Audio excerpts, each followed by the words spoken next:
Let's say you've just been hired for a job, and now you're going through orientation. During the orientation, you are told of the company's code of ethics, rules of the office that they have that help guide people on how to conduct themselves in their work environment. Some of these may be a bit confusing, so hopefully this will help clarify some general codes that the company may have. But in order to clarify, you have to be aware of what ethics are and what rules are. By definition, ethics are moral principles that govern a person's or group's behavior, or in other words, they are moral guides that help define right from wrong. They're not exactly the same as morals, but they're very similar. For every person, their personal ethics help the person make decisions in life, similar to morals. Ethics also may vary from person to person because some people may think things are wrong while others may think things are right. Ethics will also vary depending on a person's culture and how they were raised. Now, ethics are very important in making a person who they are and giving the person their humanity. Ethics also help a person succeed or even fail in life. They give a person guidance and help a person determine what they should do in certain situations. But depending on the company, their code of ethics will more than likely vary depending on what the company does, but usually the same general codes will be seen across professions. During your orientation, you may have been told of various rules as well as the company's ethical code, and you may be thinking, well, what's the difference? Well, rules are mandatory, and violating a rule could lead to disciplinary action. So if you violate a rule, like stealing something, you could get fired. Ethics are more personal opinions or goals given to oneself to strive higher and perform better. Rules can be moral, but not ethical. Similarly, that which is legal is not necessarily ethical, just as that which is ethical is not necessarily legal. Generally, codes of ethics can be categorized into various sections depending on which group the ethics relate to. For instance, we have general ethics, then there are ethics when dealing with the public, and then there are ethics when dealing with potential or existing clients. Then there are also ethics in dealing with your fellow colleagues, and as well as ethics that when dealing with your employer. For general ethics, you may have heard something along these lines. Professionals should always endeavor to improve their own knowledge and skill. Basically what this is saying is you should always try to get better at your job.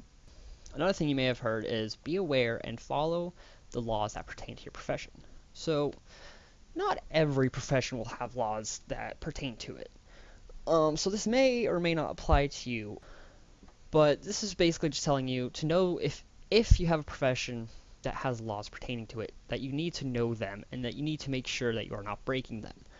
Professionals should also take appropriate actions when illegal or unethical practices come to their attention. Professionals should not take advantage of the lack of knowledge or inexperience on others for personal gain. Use knowledge and skill obtained to enhance human welfare. If you are able to use your skills to help enhance the life of people, then why shouldn't you do it? All should strive for non-maleficence. When dealing with a problem, you may come across a solution that could cause harm to someone or something. Harm not being limited to physical or bodily harm, but more referring to anything that could hinder or damage anything. When you come across a problem that has a solution that could cause harm, you always want to try to find the best solution that would result in the least amount of harm possible. So some solutions may still cause some harm, but you want to try to eliminate as much harm as physically possible. Ethics of the public. Stay true to the laws of the country when contributing to the professional activity. We referred to something that relates to this earlier in the general ethics. Make sure that you're aware of any law that your profession may come across, and make sure not to break any of these laws. Now, because laws aren't international, they're not worldwide, each country will have a different set of laws. Make sure that you're aware of these laws and that you know the limits of these laws. No one is exempted from your service. Protect the privacy and confidentiality of all information entrusted to you. So some jobs deal with trade secrets, or they deal with competitors, so they don't want any of the stuff they're working on to get into the hands of their competitors. Do not use knowledge of a confidential or personal nature in any unauthorized manner or to achieve personal gain. So no blackmailing. So the next two relate to each other in a way. So we have encourage and require the use of standard mechanical equipment and be well informed of the latest technological progress in his or her own line of work, and improve understanding of available technologies. This is, as time goes on in your profession, things are going to change. Like, some things may become easier, like some things may have been developed, and this is just saying to keep on top of that, make sure you're up to date with the newest advancements in your field, and make sure other people are on top of that as well. And now for ethics for the client. These usually pertain to when you're dealing with another person or you're helping someone who's not part of your profession. Be punctual and professional in working with clients. Work coherently with your client while keeping in constant communication. You want to keep them up to date with things depending on what your profession is. So let's say they hired you to create something for them. You want them to be active in the development and design process. You want them to know what you're planning, how you're planning on doing it. You want them to have a voice in the design process and development process, because things may or may not change. Professionals should not take advantage of the lack of knowledge or inexperience on part of others. If someone doesn't know how something works, you don't want to use that to your advantage. You don't want to cheat them out of anything. You want to make sure that they are aware that this works this way, so that they know for future references, etc.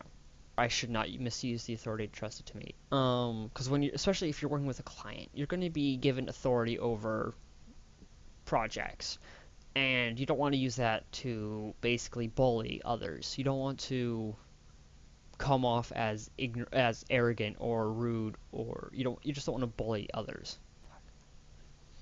Treat any information obtained from business affairs with complete confidentiality. So when you're working with a client, they may or may not specify that they want everything between you and them. Even if they don't specify that, it's better and more professional to keep things between you two, unless the client themselves talks about it. The professional should not accept any form of bribery. Now, when you're dealing with your colleagues, your coworkers, or your employer, they're going to have very similar codes of ethics that deal with professionalism. Work to establish a professional working environment with fellow associate employees. So this is basically saying that you should keep a level of professionalism between you and your colleagues and the environment you're in. Avoid conflict with copyrights and patents. So depending on your work, you may come across certain things or tidbits of information that are protected with copyrights, patents, or intellectual property. You don't want to come into conflict with these, so do your best to avoid them. Professionals should not use or take credit for the work of others without specific acknowledgement and authorization. Provide the opportunity to improve the knowledge, skills, and experience of coworkers. So what this is saying is you want to help them try to improve themselves. You want to help them try to make themselves better. Work for the best interests of their company, avoiding conflicts of interest. So this is basically saying that if you come across some work that you may do for your company, but then you have someone on the side who's wanting you to do something, if it's too similar to what you do at work, it could be seen as you working for a competitor, and you could actually end up getting fired for it depending on the company. So it'd be in your best interest to not do that. Now for employers, the ethical codes for your employer will also relate to the company itself. Do not misrepresent or withhold information that is germane to the situation. Do not attempt to use the resources of my employer for personal gain or for any purpose without proper approval. So a lot of employers will have connections in different places or other resources that they have. You don't want to use those without your employer knowing your reasons for using them and knowing that you are using them. Avoid conflicts of interest and ensure that my employer is aware of any potential conflicts. I will accept full responsibility for any work undertaken and will construct and deliver that which has been agreed to. So if you're working in groups, you may be assigned specific tasks. And if your task doesn't get done, you're going to be required to take full responsibility regardless of what may or may not have happened. A professional will inform his or her employer of business connections, interests, or affiliations which may influence judgment. Follow applicable laws even if it contradicts what the employer says to do. Hopefully this cleared up any confusion that you may have had during your orientation at your work. Thank you.